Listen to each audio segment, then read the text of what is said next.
In my life, it was very important that my parents put the goals at the highest, that I should challenge Kasparov and be the world champion. My father had a very special idea and thought and the way he wanted to raise his kids. He believed that it will be the best if we were homeschooled, but much more focusing on daily basis on playing chess. I have two sisters.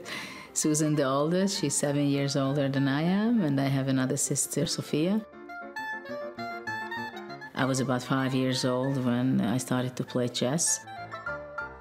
It was very clear that I'm talented, I play good. I started to play against adults from a very young age, practically from the very beginning. Judith from Budapest was up against Israeli Grandmaster Yair Kreidman. Needing just a draw to win the whole tournament, she easily took the title. I was the only girl player most of the time already in those competitions. It was difficult for me to get used to the fact that I'm playing there alone with all those guys.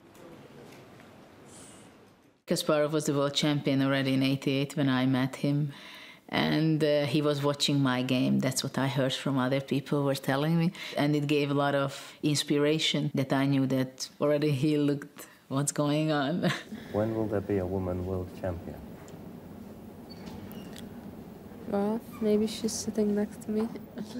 I was training daily many hours and made a lot of efforts and everything in order that I get into the top elite between the male players.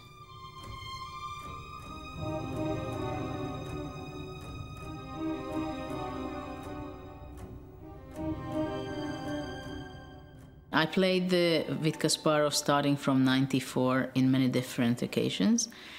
And it was a very special psychological match with Kasparov for many, many years. I sit down at the table, I have all the respect to him. He's the world champion.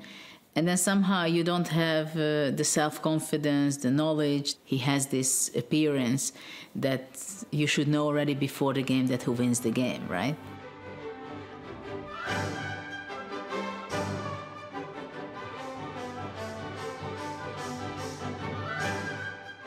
These are the start blocks. It was Russia against rest of the world. I was part of the rest of the world team. Somehow he chose the very bad opening, I think.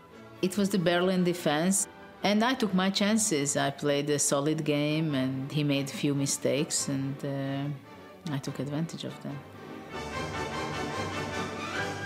On Gary, you can see it very well.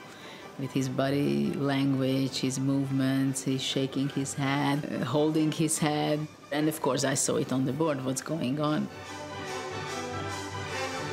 When he resigned, it was very clear that it doesn't make any sense to play longer. He was very much annoyed that he didn't give a great fight. It was kind of a historical moment that I won finally a game against Garry Kasparov. It was very, very special.